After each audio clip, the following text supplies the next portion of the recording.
तो उनको 8 गोली तक वो झंडा लिए बढ़ते रहे। 9वीं गोली जब सर में लगी तब वो गिरे हैं और तब जाकर के शहीद हुए हैं, लेकिन झंडा फहरा दिया गया। बिहार के सिवान के अभी उसी गांव में मौजूद है जहां पे 16 अगस्त को झंडोत्तोलन किया जाता है।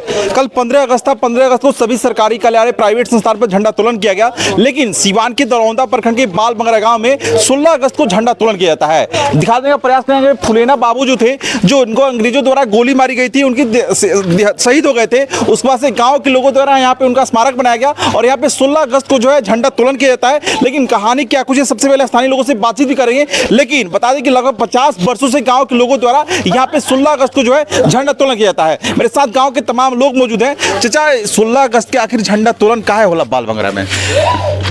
आज़ादी हम लोगों को 15 अगस्त 1947 में आज़ादी मिली।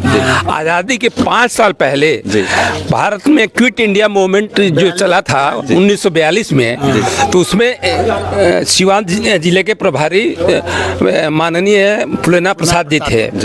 तो फुलेना प्रसाद ने आंदोलन के क्रम में महाराजगंज थाने पर भीड़ का नेतृत्व करते हुए झंडा फहराया और उसी में अंग्रेजों ने इनको गोली मारी। इनका जन्म स्थान तो दूसरी जगह है, लेकिन इनका कर्म स्थान यही था, ये बाल बंगरा था। तो शादी हुआ था तारा रानी से।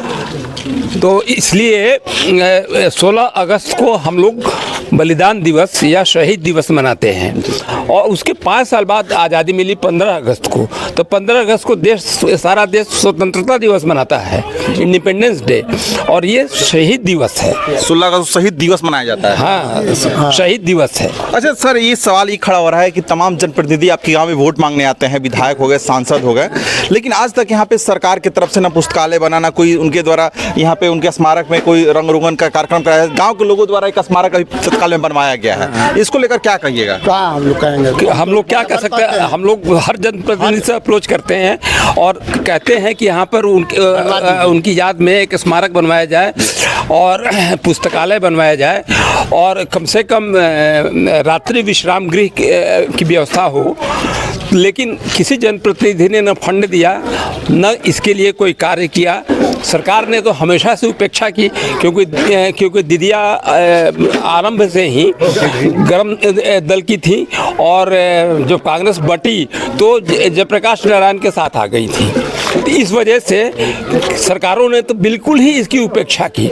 सरकारों का बस चलता तो इस समतल जमीन होती। ये तो गांव वालों का उत्साह है और उनका प्रयास है कि यहाँ पर प्रत्येक साल 16 अगस्त कुछ न कुछ किया जाता है। हाँ, 16 अगस्त को हम लोग शहीद दिवस मनाते हैं और अपने से मनाते हैं, अपने खर्चे से और अपने बलबूते पर, सहयोग से। अच्छा, क्या कहिएगा फुलेना बाबू के बारे में? दोस्तों क्या कहिएगा? अगस्त क्रांति, ये जो 42 का आंदोलन हुआ उसका दूसरा नाम भी है अगस्त क्रांति। इसमें क्विट इंडिया मूवमेंट शुरू हुआ। ये लखनऊ में पत्रकारिता करते थे फुलेना बाबू, लेकिन कांग्रेस से बहुत ज़्यादा समर्पित थे। उनको स्पेशल ऑर्डर मिला कांग्रेस के तरफ से कि आपका घर सिवान जिला है, आप सिवान जिला में जाकर कार्य कीजिए।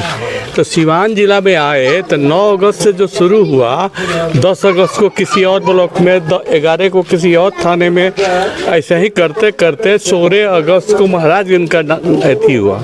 और महाराजगंज में जो गोली कांड हुआ उसके पहले महाराजगंज पोस्ट ऑफिस जलाया गया, महाराजगंज अथी स्टेशन जलाया गया और तब जाकर के वहाँ थाने पर जुलूस चली कि थाने पर हम लोग झंडा फहराएंगे। तो गोली लगी और उसी क्रम में गोली चली और वो बुलंद पर्सनालिटी की थे। देखिए मूर्ति देख करके आप देख सकते थे। गोली लगने के बाद, उनके गिरने के बाद पुलिस भाग गई वहाँ से डर के, क्योंकि मॉब का डर था उसको, लेकिन झंडा फहराया गया। फुलेना बाबू के बारे में ये है कि घर पचलखी था, यहाँ ससुराल था और यहीं के उत्तराधिकारी थे। इस खबर को ज़्यादा से ज़्यादा शेयर कीजिए ताकि फुलेना बाबू के शहादत दिवस पर तमाम लोग पहुँचे और जो सरकार के द्वारा कुछ कार्य जो हो यहाँ पे हो सके।